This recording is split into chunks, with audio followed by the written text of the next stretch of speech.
that's the number one word I use to describe being out of the relationship is clarity. Like I'm just clear. Yes. It's fresh, crisp, fresh, clean air. And it is. I describe our relationship as like being, my marriage was like being in a slow burning building. Yes. And, the flames was not the problem. It was the smoke. Yes. And I just was choking from the smoke.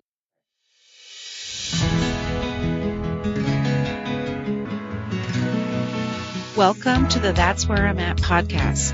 I'm Laura, happily divorced after spending years with a narcissist. I believe keeping secrets will make you sick and that they always come to light in the end.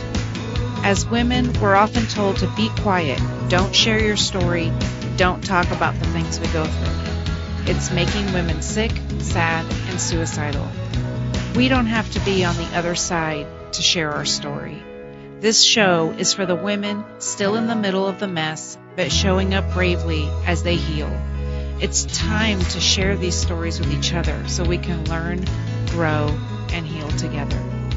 I'm Laura, and that's where I'm at.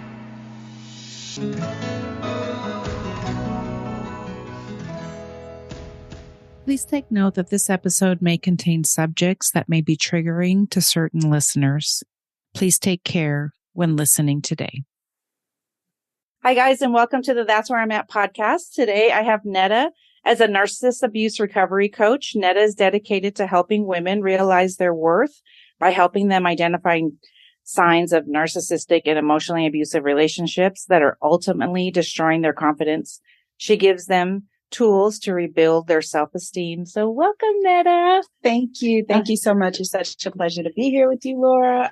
I've just been looking forward to this ever since we set this up. So thank you so much for having me. Well, I'm excited that we get to be in person. I don't usually record in person. So I'm so excited. It's great. Person. So, we connected on Instagram or something, just because you're talking about the same things I'm talking about. So tell me, how did you get into coaching with like narcissist abuse recovery and emotionally abusive relationship recovery?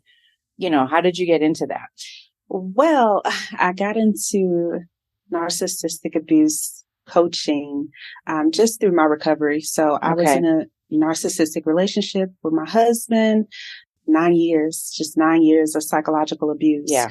And while I was in the relationship, I was taking steps to work on my healing because I started noticing that something just wasn't right with my behavior, how I was acting. So did you feel like you were starting to be a different person or you didn't like who you were kind of thing? Okay. Absolutely. I know for me, when I started working on myself, it was because I felt like I was going crazy because, they do that, right? Yeah. They make you feel like you're going crazy. Everything's wrong. Everything's, they just make you feel like you're going good. There's no other way to say it. There's no other way to say it. And so I started working on myself, and I find it funny because that's what ultimately got me out. Yeah. It's because he drove me so crazy that I'm like, I should get help. I should get help. And I did. And you did. And that's exactly what happened with me as well. It was so many inconsistencies. Okay. I like to say that he was consistently inconsistent. Yes. It was, if I could count on anything, I can count on him being inconsistent, up and down, roller coaster, Dr. Jekyll, Mr. Hyde. And they don't want you to figure out their patterns. They don't. And if you do figure out the pattern, this is what I found, and I'm seeing this in my research as well. If you figure out the pattern, they're going to change it. They change the game along the way. You're not allowed to figure it out. So that was just the mind games to me was exhausting. Right. And for me, like you said, exactly when you start to put two and two together, so to speak, it is when they change some things. My husband, a narcissist, a covert narcissist. In addition to that, he's also an alcoholic. Okay. So he's in a 12-step program when he feels like it, really. Okay. The AA, Alcoholics Anonymous. One of the steps, I believe, is the fourth step. It's about cleaning up your side of the street. It's basically you just taking accountability for your actions. Okay. So that how was that? Taught him. Okay. It was just a tool that he used. It was just a tool that he had in his arsenal. It taught him to fake he was so to speak accountable for his actions, but it was just fake. It just wasn't real. He would be accountable, but just enough to keep me in a relationship, to keep me in the cycle of abuse. It wasn't real. That's one of the things is that they give you breadcrumbs, right? Yes. That's what the term is breadcrumbs. And this is the thing. I was living off of those, right? And you don't realize that you're living off that you're starving because the breadcrumbs, they give you a glimpse back to that guy that you fell in love with, or that was there at the beginning. Oh, well, he was nice to me. So that means that he's changing. He's trying to change. And it's I'm going to get that person back. Exactly. Gosh, right? It's such a mind game. And it makes me crazy because it's so intentional. And, they can behave other times, right? Right. So like in front of other people. In front of other people. And so I always think like, you're really talented. So you have the capability, but they don't want to. They just don't want to. They choose to, like you said, bird feed us, give us breadcrumbs. Yes. Just give us enough, draw us in and push us away. Yes. And it's such, like you said, it's so manipulative and heart-hurting because really, in all actuality, we just want that person back that that was there at the beginning. Yeah. Where is that person? Right. Why aren't you? Right. What do I have to do? And so we get into this vicious cycle, us as the narcissistic supply, the wife, not always the wives, of course. Right. Exactly. Yes. Narcissists can be men and women, but the narcissistic supply, we get in this cycle of trying to repeat anything that we need to repeat to get them to love us again. Just give us that attention, give us that love again. And it's a brutal cycle. So now tell me, when you were growing up, did you have someone modeling poor behavior to you? What was your childhood like? Absolutely. So, and I've been able to trace my behaviors, the people pleaser in me. I've been able to trace that back to my childhood. Okay. It was very astonishing, to say the least. I just could not believe that, that's what happened. But in my childhood, I just was not able to speak up. I didn't have a voice. I wasn't able to have an opinion in my household. And look what we did. We made podcasts. We're now we have podcasts. Okay, because Netta's also Netta speaks. Yeah, Netta speaks. That's a thing. I called my my friend Gabby, my media girl, and I said, "Oh my gosh, no one ever listened to me." So I started a podcast. She's like, "Yep." Yeah, I mean, it's such a great outlet, right? It to is. Be able to just be like, you know what, this is my truth. I'm owning it, and I'm just going to say what I want to say, and feel comfortable and confident enough to say, this is my truth, and I want to bring it from a healed place. Yes. Purposeful place. Right. We have a purpose for it. It's not just like, look at me, look what all the bad happened to me. It's not just that, but like I was saying, my childhood, I just didn't have that space. Right. We weren't allowed to be boisterous and tell our opinions or express our feelings. No. If we did, we were being disrespectful to adults. It just was frowned on. And then in addition to that, my father was also a narcissistic alcoholic as well. Okay. And so he had all this pent up aggression and he let it out. He was very, very unpredictable. Yeah. So it was a scary place to grow up as a child. Right. So when I grew up, I was always shrinking myself, timid, not necessarily all the way timid, but just shrinking and just afraid to say what I wanted to say because I wasn't able to as a child. Well, right. Because you don't know how people are going to react because you were taught, because there might be a volatile situation. Yes. You were either taught that or you learned that by what was going on around you. And so isn't it interesting? And can you talk about that? And do you touch on that in your coaching, that how you went from one alcoholic narcissist to another, right? And then going into your marriage. Do you talk about that when you're doing coaching and how there's that pattern that you're repeating? Absolutely. Yes. I have to talk about it in my coaching because it's very prevalent that us as the people pleasers or sometimes codependent people, we have these childhoods where we had some trauma. Even if, I've had a few people say, well, you know what, my childhood wasn't traumatic, but they will say that, maybe their mom or their grandmother was a people pleaser or someone in their family was a people pleaser. So I have to take them back. Right. I have to show them. And I do this by telling them my story. Yes. And then it gives them that space to open up and say, oh, I get it. I see what you're saying. Well, right. Because I think, you seem like you're younger than I am, but it doesn't matter. We're probably fairly close in age.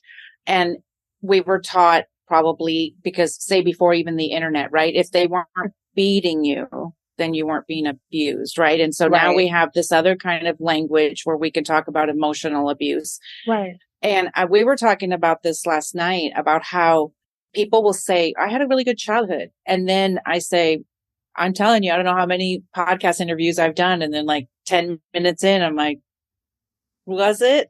Was it really? Was it really a good childhood? But so when we're being self-aware, right, which is something that we need to come to the point of being self-aware, not to shame anybody, but to be aware of what was in the past, because that's what I've been working on. This seems to be like the last 6 months. Okay, so now I figured out he's a narcissist and he did all these things to me. Okay, but then I'm like, how did I choose all these men? Because I started thinking about this is the pattern I have. Yeah. And that I didn't, no one was listening to me, or I tried to kind of shape shift into whatever anyone wanted me to be, because that was the easy way out, right? Mm-hmm. So do you have, do you see that too in your life? Absolutely. Yeah. Absolutely. And the clients I work with as well, where we collectively, we have previous partners that were also demonstrated some narcissistic traits. Absolutely. Right. And I think my relationship that I was in prior to my husband demonstrated even more so narcissistic. Okay. It was really, like kind of psychotic. Some of the things, some of his abuse. Yes. But definitely narcissistic traits for sure. And it still continued until you finally figured out. So what kinds of things were you doing that you were like, I see my pattern of behavior? What kinds of things did you start doing to help yourself to heal? Well, really, I just had to start. Number one, I had to start being honest with myself. I was in complete denial. Okay. I just kept wanting my new relationship because my relationship with my husband was the relationship that I entered into right after the previous relationship. Okay. So I'm just like, you know what? This one has to make it work. I want it to work so bad because I didn't want people to associate the failure of this relationship with my behavior. I didn't want people to think that I was doing something wrong. Yeah. So basically what I did, I had to stop lying. Yeah. I had to stop lying to myself. I'm like, you know what? This is a crazy relationship. Yeah. From there, I just started therapy. I'm like, you know what? Like same thing with you. Right. Like something's wrong. Right. I'm snapping on people. I was like really snappy. I just really, really did not like that version. I'm like, this is not me. I'm lost now. Mm. So I got some therapy. Somebody told me this one word I never heard of: boundaries. Right. Boundaries. What is that? Yes, exactly. I was talking about this with some friends because people think that boundaries is like me making you do something, right? Me saying, that's what I thought it was. Right. You have to treat me with respect. You can't talk to me that way, whatever. No, it's boundaries, or we're teaching others how I'm not going to stay in this, conversation if you continue to yell. I'm just going to go ahead and leave or whatever. And for people pleasers, that's not easy because it wasn't for me. It was not difficult. It was extremely, extremely difficult because I'm like, you know what? I love these people. First of all, you want me to tell them no. Then they might not like me. They're not going to like me. Right. It was horrid. It was so horrid. I'm like, I just can't do this. So I started setting weak boundaries. I stopped answering the phone. Okay. I was just running away from it. That's something. In the beginning, that's what it looked like. I'm like, I just can't do this. Yeah. Until eventually I'm like, you know what? It just really clicked one day. I'm like, they're going to have their narrative no matter what I do. Yeah. It does not matter what I say, what I do, how good I am, how good I try to be to them. It does not matter. No. So I'm like, let it go, girl. Well, and it's true, but that takes a lot of work, right? It takes so much work because we have to love ourselves enough to say that if they don't like me, I still like me and I'm okay with that.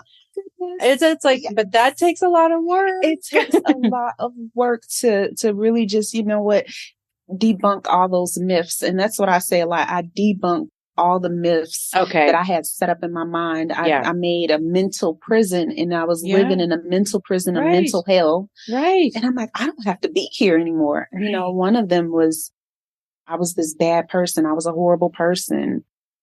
I was afraid to be alone. I was afraid of my ex going and being, or not my ex. I was afraid of my husband going and being with his ex. So I'm like, you know what? Just debunk all of these myths. Okay. You're not a bad person. Right. You can't be alone with 8 billion people on the planet. Right. Like, make it make sense. If he does go back to his ex, he's going to be a nightmare for her because he's a nightmare for you. And that just changed the game for me. Well, that's really good because those things that scare us often keep us in places longer than we should be there, right? Longer than what's best for us. Yes. And I know for me, and I always tell my therapist, thank you for not shaming me into leaving him, because I said all the time, well, I'm going to leave this month, and then I'd come back. I didn't leave him, and she'd be like, that's okay. Right. It's okay. I'm not here to. Right. Exactly. She was just like, it's okay. Like, how are you feeling? All those things. Right. And so, but when I started even loving myself, because of what he continued to do was push to the edge, he kept pushing and pushing to the point where I was like, I love myself too much. I love myself. Yeah. And I tell people that all the time, and I think they're like, but I understand. I try to put myself back in that place. The women that I'm coaching, I try to put myself back in that mind frame, because I tell them all the time, I was not loving myself. Right. Obviously, I just was not. Right. And we have to be honest that, we can't possibly be loving ourselves the way that we think that we're loving ourselves if we're subjecting ourselves to this type of abuse. No, it's true. Right. So, and once I started loving myself, I didn't care anymore. I'm like, you know what? You can have your narrative. You can have whatever you need. Right. I don't care. It's like, what do we, the thing, and I don't know if you ever talk about this in coaching, but we're getting something out of it, right? We're getting something out of the relationship. Even if it's miserable, we are getting something, stability, comfort, who knows? You know what I mean? Like we're getting something. And when we look at that, and that's another point, right? Of being honest with ourselves. What are we getting out of it that we don't even want to leave? But then they've also made us so crazy and so insecure. I know for me, I was very insecure. And one of the last questions my therapist asked me was, where are you going to live? And what are you going to do for money if you leave? And I said, I don't know. And I don't care. And she said, that means you're done. You're done. I was so done. You're like, I don't even care.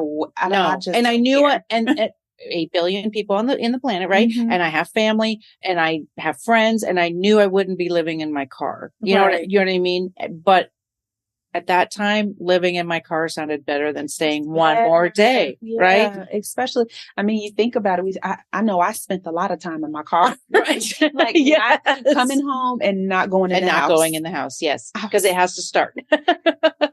I'm like, you know what? So the car doesn't sound bad, right? No, isn't that so funny? I'd rather live in the car. That's right. Yeah. Are you feeling trapped in a relationship that leaves you questioning your worth and sanity? Have you noticed the red flags and decided you can't live one more day in a toxic environment? Whether you've just left or are considering leaving a narcissistic partner, the book, Married to a Nice Guy, Getting Over Narcissistic Abuse, is here to guide and support you. In this candid memoir, I share my 33-year struggle in a marriage to a nice guy that was marked by emotional manipulation and abuse, revealing how I broke free and reclaimed my life. If you've been waiting for a sign, this book is it. If you've ever felt isolated, confused, or hopeless in your relationship, Married to a Nice Guy, Getting Over Narcissistic Abuse offers the understanding and guidance you need to break free and start your journey to healing. You are not alone, and you deserve a life filled with love, respect, and happiness. Order your copy today and take the first step towards reclaiming your life.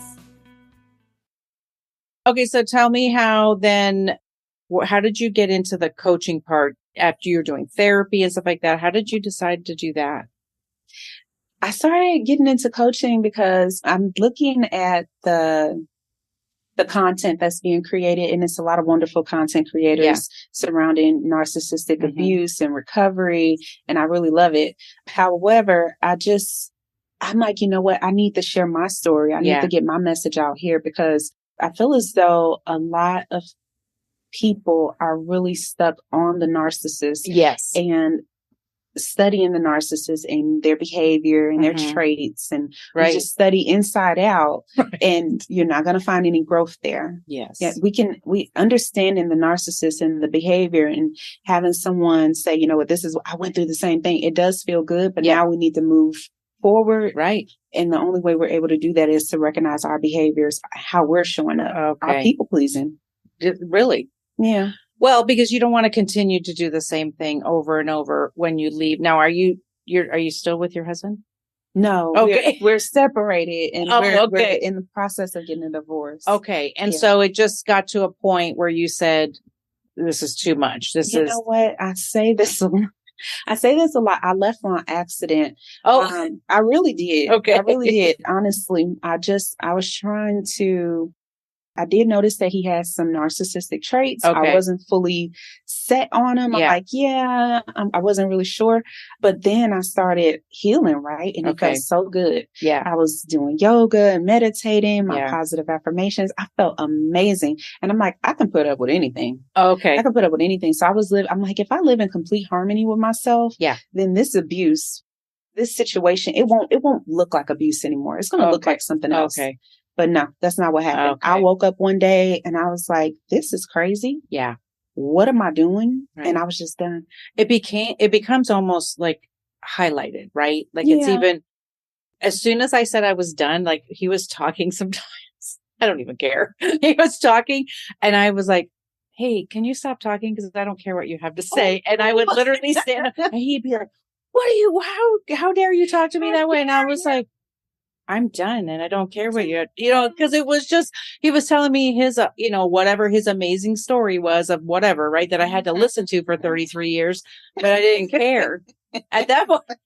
And I was like, that's what healing sounds like. That's what it sounds like. You know what? I mean, Laura, I know what you mean. I really woke up one day. I was like, this is crazy. Yeah. Like everything that I was trying to do, it worked in reverse. Like like I said, I thought I was going to be able to live with him forever. I'm like, I'm doing yoga, I'm meditating. It's going to be great. Everything is balanced. I'm like, I feel good. And no, I just woke up one day and I'm like, no, I'm done. Yeah. I'm so done. Yeah. And at that time, he was not drinking. He was going to the gym. I guess he was going to AA sporadically. Okay. It wasn't like horrible. Like it wasn't horrible right then and there. But I just knew, he had a pattern. Every 4 months he relapsed. Right. Every 4 months. And that's what people say.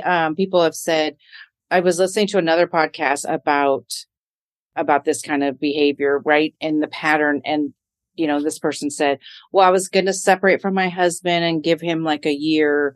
And the person who's a counselor said, you won't need a year. You'll need 1 to 2 months. And he will, if he shows you again what his pattern is after you leave and after you've given, you'll see the pattern because they can't, unless they really change, they can't hold it together very long.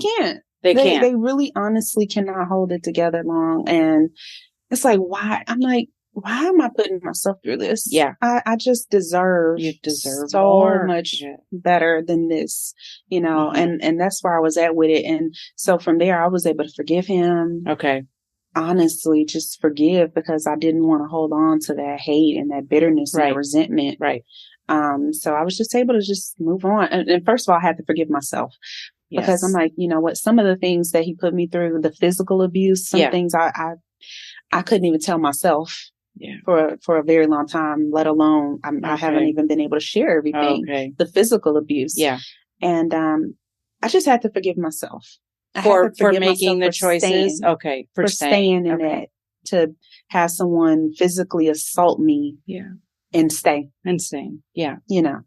So I had to that's really good. I've only spent a little bit of time forgiving myself, and it's not something I've spent a long time doing.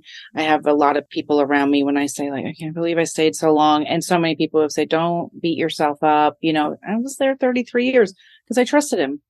And I just thought, well, he's just a jerk. Right. You know what I mean? He's just a jerk. But that's really good. I bet that's really powerful when you're talking. Do you do that with your coaching clients? Absolutely. Right. Because I think that's a missing piece of that, forgiving ourselves for. Oh, yeah. Yeah. We have to forgive ourselves. There's so much power there. Lots and lots of power resides in forgiving yourself and, nurturing yourself. When you forgive yourself, then you can warm up to yourself and really love on you and nurture you. And from there births so much love and like, okay, I get it. I understand that, your trauma, my husband, his trauma, right? His childhood trauma caused him to respond to life the way that he did. Exactly. My childhood trauma caused me to respond to life the way that I did. Yes. And I understand it and I still can walk away. Yes. I'm not your psychotherapist. Exactly. Exactly. And I had done a video the other day and I said that I'm like, I know why he was created. At the hands of his emotionally neglectful mother. Totally get it. Mm-hmm. But is he a grown ass adult and still chose to abuse me? Yes. So I chose to walk. You know what I mean? Because Because if he's going to do this, okay, my choice, and here's a boundary, right? Yeah. That's what a boundary looks like. Not telling him, because I did tell him, can you stop this? Can you stop that? We bargained. We did. We bargained. We gave ultimatums. We bargained. We pleaded. We damn near pleaded and begged. Like, yes, please. Like, I don't want a divorce. I did. I'd rather have life with you. I did. I asked him to stop with who is his current wife now. He got remarried to the woman. I kept asking him to stop. Yeah. I begged him to stop and he wouldn't, because he said he would, but because I allowed it. And that's like, I don't want people to be shamed in that, but I want you to know that every time you allow a behavior in any toxic relationship, in their mind, they're going, she allowed this, so now I can do it again. Yeah, I'm not doing anything wrong. And that's exactly what my husband thought, soon to be ex-husband. Yeah. You can call him your ex if you want, whatever you want to say. I think I'm going to start saying ex-husband. Yeah. But yeah, so he definitely thought that since I was staying in a relationship, that it wasn't a problem. Yes. I remember once being physically assaulted in the worst way possible. I had to go to the hospital. I had nasty stitches and everything. Yeah. And I don't remember till this day, I don't remember him apologizing, not even apologizing. I don't. I think life just went on. Yeah. If he did apologize, it's suppressed somewhere. I don't think he did. No. Honestly, life just went on and we just went on about our lives. On one hand, how many times he said he was sorry about something, I think on Lee Hammock's page recently, he had posted a video of the girl who got thrown in the lake. Did you see that one? I didn't. Okay. Somebody threw in a lake and it's recorded? Uh-huh. The narcissist was recording her. Oh my goodness. And of course, and she's a black girl and she had her hair done. She was screaming at him going, I spent $1,000 on my hair. I know people spend money on their hair, right? Right. But she was like coughing. She could have drowned. Like the lake it wasn't like a calm lake. It looked like it was in like a city. Like a stream type, like. It was like in a city and it looked like it was like moving. Right. And he was commenting on that. And the ex or the narcissist who threw her in, right, was like, you're fine. I got you. It was so. Oh my goodness. And so no, I'm sorry. No, anything. Like she looked like she was coughing. Oh my God. Not to mention, like, who does that? Like, who does that? Who is so gross? So it's that kind of thing where you probably didn't hear, I'm sorry. I'm sure I didn't. No. I'm sure I did not. He wasn't sorry. So why would he say sorry? Right. You interrupted his night probably. You know what I mean? Probably so. Who knows? It was so just terrible. And actually that incident, oh my goodness. Yeah. It was horrible. I'm sorry. Yeah. Yeah. That's terrible. So let's tell people maybe like some things that we could say about like red flags or something like that, even early on in relationships. I know I didn't tell you that we were going to do this, but I was just thinking, what are some things that we could tell people? I feel like we're just going to talk like we're talking to women, though this will work for everyone. So if you go on a date with a man and he's already by date 2 wanting to move in and telling you he loves you, that's it. That's a red flag. That's a red flag right there. Like you hit the nail on the head. Like they definitely have messy usually, I can't say all of them, but usually have some mess going on and they need some help. Yes. They're in a They need a place to live. They need a place to live. They don't have a phone. You can't call them. So they don't have a phone. Maybe you could just pick them up, brush them off. Right. And they end up, well, maybe I'll buy you a phone or something so we can keep it. I really want to stay in contact with you. And usually they say that they have their exes are all crazy. The exes are always crazy. Look at you. Right. You got this. Uh-huh. You got this. You got this, girl. That's it. I lived it. That's right. I mean, literally right. That's my life right there. That's exactly what happened from him needing a place.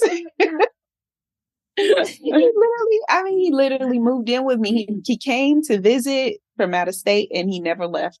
Never left. That's what you happened. Let him in the door. I let him in. And then, like you said, the exes being crazy and all of that. And then they do this switch and then you're the crazy one. It's like, wait, I thought that they were crazy. And this is the important thing I'm thinking about, made me think about, the smear campaign that happens after. Okay. Yeah. So which people don't really realize. Look, I know that I only know because my children are grown and they will repeat.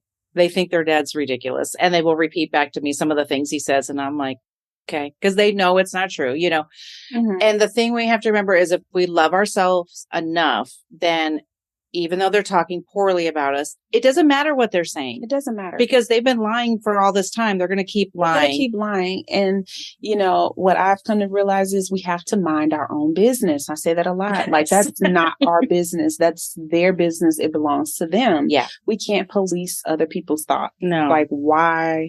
What other people think of you, what other people think of you is none of your business. It's not.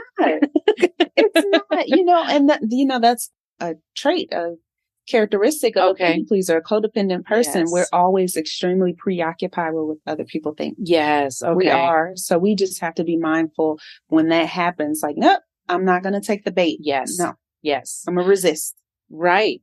Well, because what will happen if I do this thing, I've spoken to many people where they want to live a dream of some sort, but what will my mom say? Or what will why you're a grown up. You're an adult. You're allowed to make decisions and live your life. And I have a friend who's just starting her journey, unfortunately, with separating from her husband. And she is trying to figure out how to love yourself and put yourself first, but not in a bad way. Yeah, it seems bad. Yes. That's our initial reaction to it, is that it's bad because we've been taught. Yes. Especially, I'm just going to have to say it, especially women. Yes. For sure. We're nurturers. Yes.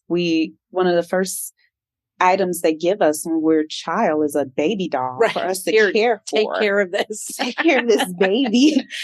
So we are just nurturers. Yeah. Yes. And it's hard for us to think about putting ourselves first. Like, no, that's what she's been saying. She goes, I've been taking care of everybody, but now I'm being told that's a bad thing. I'm like, well, this is such a big conversation. I will tell you that taking care of everybody at the expense of yourself is not a good thing. It's not.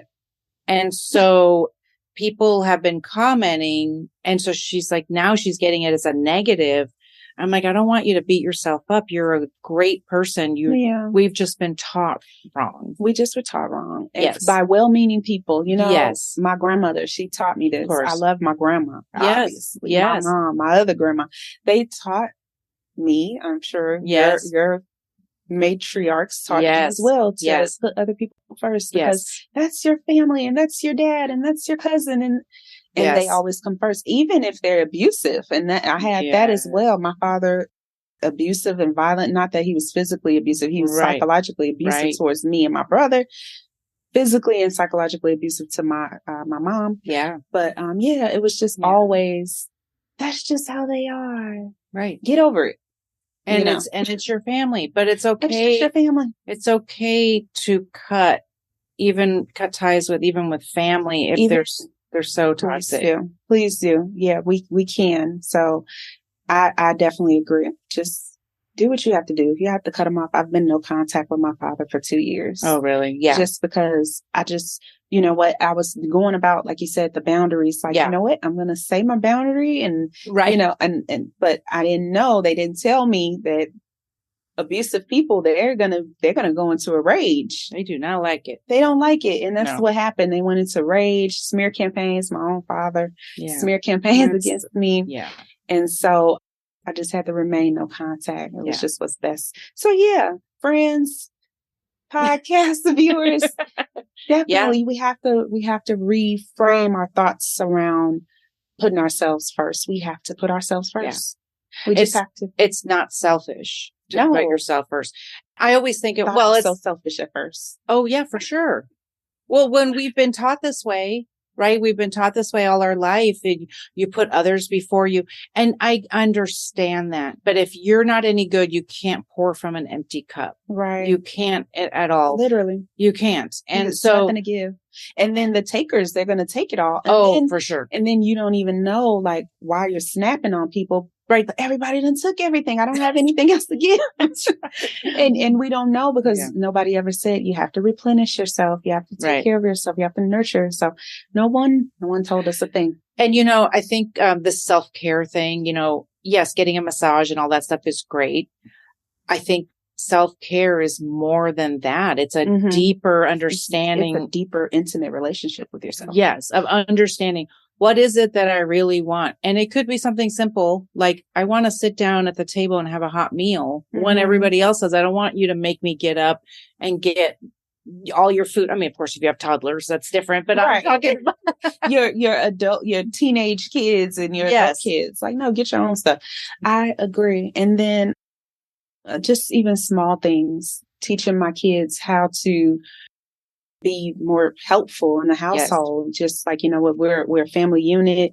I'm going to need you to start helping out with laundry. I'm going to help. I need you to help with dishes because I was the one doing everything. I was just wore out doing it. So just letting everybody know how we can all come together and help this family unit, help support each other. Did you feel that when you were doing everything that they was supposed to be just you doing everything? Because I know that was instilled in me in a way. And then it was an unspoken rule in the house. I agree. I think it was just an unspoken rule. And then just giving my husband, ex-husband. Right. I got to get used to saying that. I know. Giving him excuses. He was working overnight. Right. He had, so he doesn't have time to help out. He doesn't have time. He was always tired. He has a illness that he has to take medication for. And if he doesn't take the medication, he's sleepy. You know, I'm like, so I was just giving him excuses and outs. Right after, I can give you an example. I had my baby, my last child on a Friday. Okay. 9/11 Friday. Oh, geez. 9/11. Had him on a Friday and I was in the hospital until Sunday night. Monday morning, I was picking my kids up from school. Oh my gosh. You know, like, I just really taught them how to disrespect me and run over me. My husband and even my kids, you know, when they got older, they were just running over me. No, I had the same thing. I have had healing with my older children, though. I've had healing with them. I know it's so, isn't it beautiful? It feels really good. It feels so good. Me apologizing, even though I was having reactive abuse and I was a reactive anger, from the abuse I was facing. It doesn't matter. I was still yelling at my children or whatever. And I've apologized for things from when they were little and they love it. And then they apologized to me for just, you know, like that, running over me, gaslighting me. They participated in the gaslighting because the theme in our house was that mom's a terrible mom because that's what he wanted. Oh, wow. That's how my kids started really well, that's hating me too. Well, that's how their dad made sure that, you know, he was so great. But that's their own insecurity, right? The narc's insecurity. And it broke my heart because I try so hard. Yeah. And then, but to have healing with that, it's never too late to apologize to your grown children. It never is. And let me tell you, why should I have to apologize? That was so long ago. No, really just humble yourself. Humble yourself. Yes. Because there are times when I'll be out to lunch with one of my sons and I'll kind of like like I start to get teary eyed about something, they'll be like, no, we already apologized for that. You're good. Like, I don't hold it against you. I know. I love it. I do too, because it's that beauty from ashes. I will just say it all day long, that everything you thought was just terrible. God, for me, God could redeem it, and that I have a relationship with my children.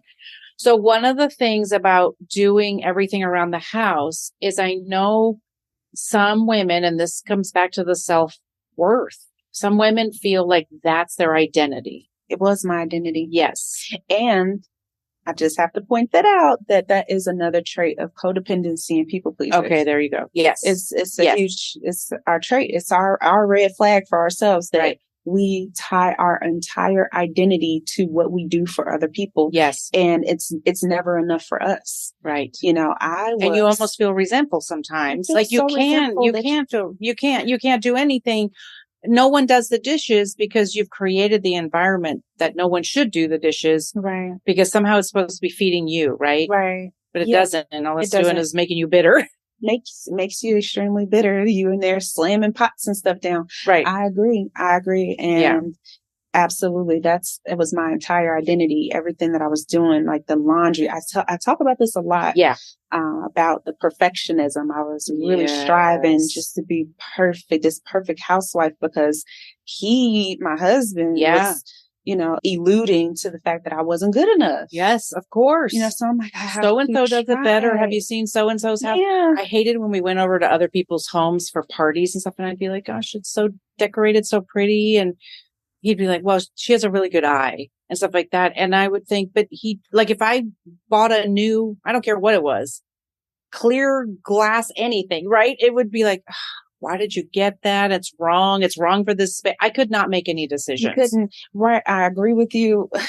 So I'm huge on decorations. Yes, me too. I love it so much. Like, we are in the cutest place here today. You guys don't get to see everything that's around us, but we're in the cutest place today. It really is. Oh my goodness. But yeah, I love decorating. I love hosting people. Yes, it just warms my heart. I get to really be just put on a show, and just help, just be there for my family. But anyway, so I would always get decorations and stuff, and he would complain. I'm like, this is my money. I can buy whatever I want with my money, Right. But he would complain about decorations. And then when his friends would come over and they would be like, oh my goodness, this is so nice. Oh my gosh. And he would just eat it up like, thanks, we did this and we did. And you're like, excuse me? Well, because they cannot. Wow.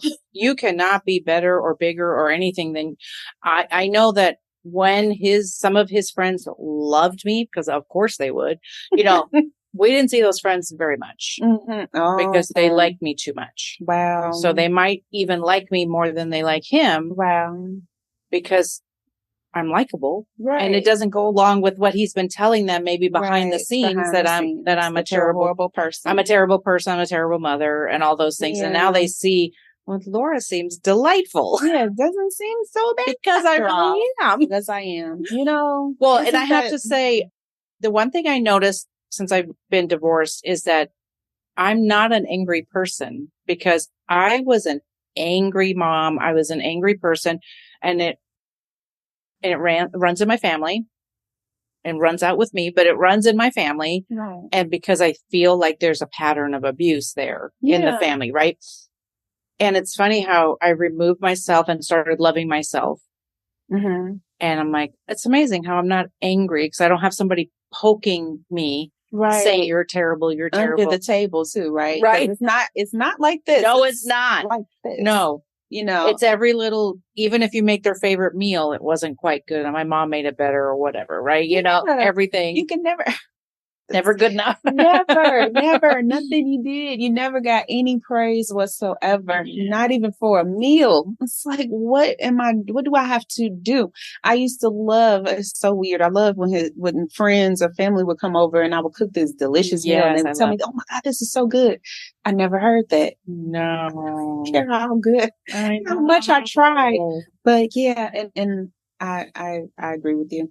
It's horrible to deal with. This has been the hardest thing in my recovery.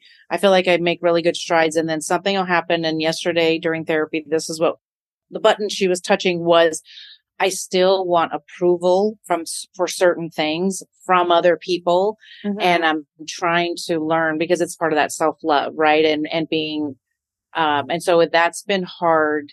It's that people pleasing. I've still got a little bit in there. You know what I mean? It's not going to go away overnight. You think about how long we've been forming these habits since we were kids. Yes. It's been a long, long time. Right. We've been forming habits. So and I'm the oldest. So I'm the oldest. So it's been all my life. I've been a caretaker all my life. The oldest too. Yeah. Okay. Well, so we have those as the oldest child, we have those tendencies to be the caretaker, and especially if there's other children, mm-hmm. took care of my siblings and stuff. So and parented, at least I did. I parented my parents. We just really, at least like my parents, of course, they provided a home. Yes. They provided food. They provided clothes, and all of the basic necessities. Right. But I just felt like they were really, really immature. I just felt like I was always trying to parent them, like maybe we could go about it like this, Oh my gosh!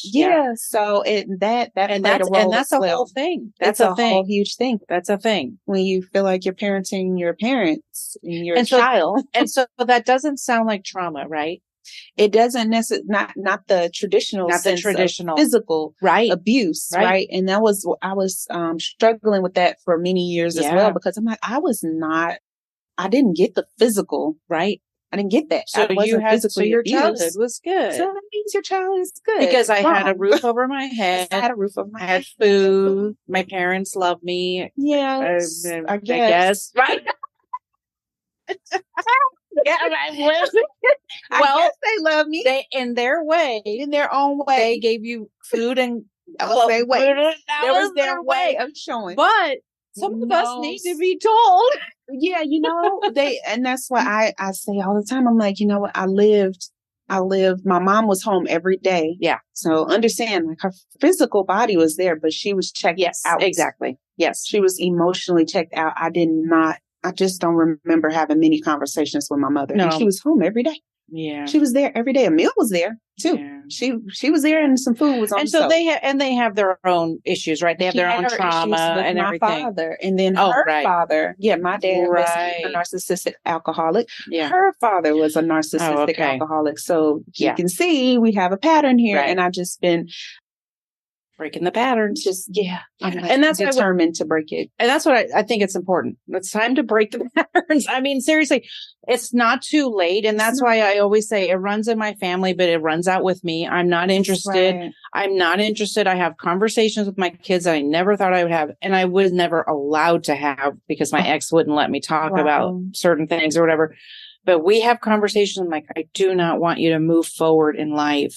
Mm-hmm. And go through this. Like, we see the issues that are in the family, and it's like, we got to take care. You got to take care of it. Yeah, we have to address it. We really have to address it. And like you said, it has to stop with us. Yes. But it has to, we have to just take the steps, and acknowledging it is number one, right? Acknowledging it, getting out of denial, telling ourselves the truth about it, and then taking the necessary steps to heal this thing. Yes. Like, really do the work to heal it. And I love therapy, and I love lots of other practices. And I think people who are scared to go to therapy, maybe they'll listen to this, maybe they'll reach out to you to do some coaching instead of maybe going to therapy, or in addition to, right? In addition, because I've done both. Yes. Yes, because it's different. Yeah. It's different. And I've done both, and I love it. And I think it's important for people to understand that you think that you're not dealing with your trauma every day, but you're actually carrying it around every day and responding to life based off right, of that trauma. Right, exactly. Every decision is based off of that trauma. Right. Mm-hmm. So why not safely go to a place to talk about it, and so that it loses its power. Right. Right. Yeah. I agree, because, most people wait until there's this big event, this big catastrophic event, trauma, to take place, a crisis, and then seek some therapy. I mean, you can definitely get in front of that thing and start getting the therapy and getting some help and just talking about the issues. So I agree. And that's what I started doing. I I literally said, I was just sick of myself one day. And I didn't even know really what that meant. I just was like, okay, you know what it was? I was angry all the time, right? Yeah. Probably a variety of reasons, but I was angry all the time. And I would see happy people and I would be like, I don't understand. Like, how are they happy? Yeah. How do you get happy? What does that even look like? Do you just go, I'm happy? Like, what does that even mean? But then I'd go like, but I had inner turmoil from something, from other things, you know, because I didn't have an abusive childhood, but I had things that I talked about, you know, in therapy. And that's all it was. It was like, I want to be happy. Yeah, what does that mean? I want to be. How do you do that? The number one was letting the narcissist go. Yeah, oh my goodness, that made them. That really helped. That really, really, really, really helped to just be clear, to have some clarity about life, and not wake up confused, not wake up nervous and scared. Isn't that amazing? That's the thing. That's the biggest thing that I've noticed is the clarity. The clarity. And this, and I kind of wanted to like research this a little more, but I'm just going to talk about it now. I stopped drinking. Me too. It's so, I'm 100 days, about 101 days. Well, today. I mean, look, I was just in France. Of course I drank, but, but I don't have like, I mean, yes, we do have alcoholism in the family, but I just would drink socially. Right. Me too. But I think I was doing it to numb my life because he was making me so miserable. And one day I was just like, oh my gosh, my mind is starting to be so clear. And then I was like, you know what I'm going to do? I'm going to stop drinking. It was just kind of like an added bonus. Yes, I agree. And now there's like, we're getting clear headed from not having the mind games anymore. And then not having the alcohol. I can't even believe it. Like, I'm so creative. The creativity just, oh my goodness, isn't it wonderful? It's amazing to wake up with all these ideas. Like, oh, I have to let me write this down. And I'm always like, wait, where did I put that? Because I will literally talk into my phone, or I'm doing reminders, or I have it in a notebook. I'm like, where did I put that idea? So I have to start carrying a notebook. That has been such a benefit that people I don't think realize is the clarity you get, because you don't have to be subjected to their mind games anymore. Right. Yes. I mean, because literally, I mean, that's the number one word I use to describe being out of the relationship is clarity. Like I'm just clear. Yes. It's fresh, crisp, clean air. And it is. I describe our relationship as like being, my marriage was like being in a slow burning building. Yes. And, you know, the flames was not the problem. It was the smoke. Yes. And I just was choking from the smoke. No, that's true. what it felt like, you know? And so, of course, the smoke is the confusion and the games and the manipulation and the triangulate, you know, gaslighting. Oh my gosh. And to be out of that is such an amazing feeling. And I try to, because a lot of people on my lives, the clients that I work with, they're like, how does it feel? And I'm like, I can't really describe it. It's not enough words to describe. The best thing I can tell you is clarity. I feel clear. Yeah. I feel bad. You know, I'm thankful that I'm 13 months out and I can talk to my friends who are unfortunately just starting their journey, but I'm so thankful I can talk to them. And when they're devastated and they're crying and they're having that desire to go back or to talk to them. And I'm like, you got to think about all the shit. Yeah. Write your shit list about all the shit they did. Yes. Write down how they cheated and everything. Just write it out, because yes, I do believe in looking at the positive and things like that. But in this kind in this kind of a marriage, I didn't leave a marriage where we just had irreconcilable differences. No, we were being emotionally abused and in your case, physically abused.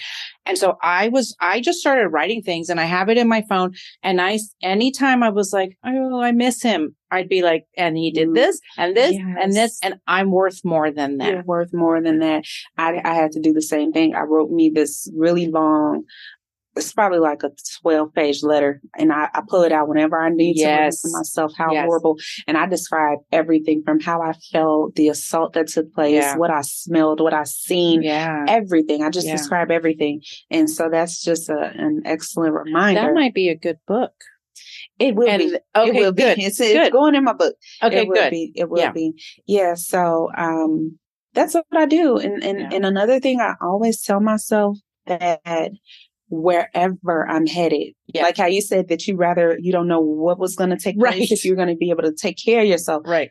Wherever I'm headed has to be better than here. Yes. Wherever I'm going. But they're going to make you think that it's not. Oh, of course. And that no one will love you like they do. I hope nobody loves me like they do. I hope they don't. Right. The stuff he was saying was ridiculous to me. I mean, he would tell me that my kids were bad. Nobody would want to deal with a woman with 3 kids and the kids were bad. I'm like, oh my goodness. I don't care. When I got divorced, I had people messaging me. I had so many people messaging me saying, Laura, this is my second husband. I've been married to this man for 25 years. My first one was an abusive, whatever. There's someone out there for you that's going to love you. And so I was like, oh, because I'd see these women with their great marriages and I didn't know it was their second marriage or whatever, and that they had been in an abusive relationship. So it just gave me hope. And I was so thankful for those women that reached out and were like, it's going to be okay. Just take that first step. You don't have to make any decisions. I'm thankful that my brother took me in. I have a safe place to live and I'm fine. And it's like, and that empty pillow, I was saying, I have an empty pillow next to me and that's okay. And she goes, my friend said, no, that pillow is covered in peace. It's covered in complete peace. Yeah. and it's even those small things like, Laura, we could do a whole talk on exactly. like the small things, like not having to do laundry for an extra person. Seriously. Like, it feels so good to not have to do your laundry, not have to, can you pick this up? Like, why am I telling you're almost 40? Why am I telling you to pick your socks up? They know, but they don't do it. Even for me, like doing things like the laundry or cooking or whatever, but doing things and then not having to be in a hurry to, oh yeah, I left the clothes in the drawer. I'll get it later. Knowing if that happened any other time, he would have been like, why are the clothes in the drawer? Because you're doing it wrong. Whatever, it's just a reason to find something wrong. I have a friend who I sent her some groceries. And I asked her to pick out some things because she was sick. And I said, I'm going to send you some groceries. And she texted me back. She goes, I'm having a really hard time choosing for myself because she's just now separating. Yeah. Because I didn't realize I don't know how to make decisions for myself and what I like. Oh, Laura, I can attest to that. I mean, from the confusion and not trusting myself and always needing to ask other people what they thought, it really went into other areas of my life to the point where I was at Old Navy picking out clothes for I think he was probably 9 or 10 at the time, for my son. And Laura, I did not know what to get. Yeah.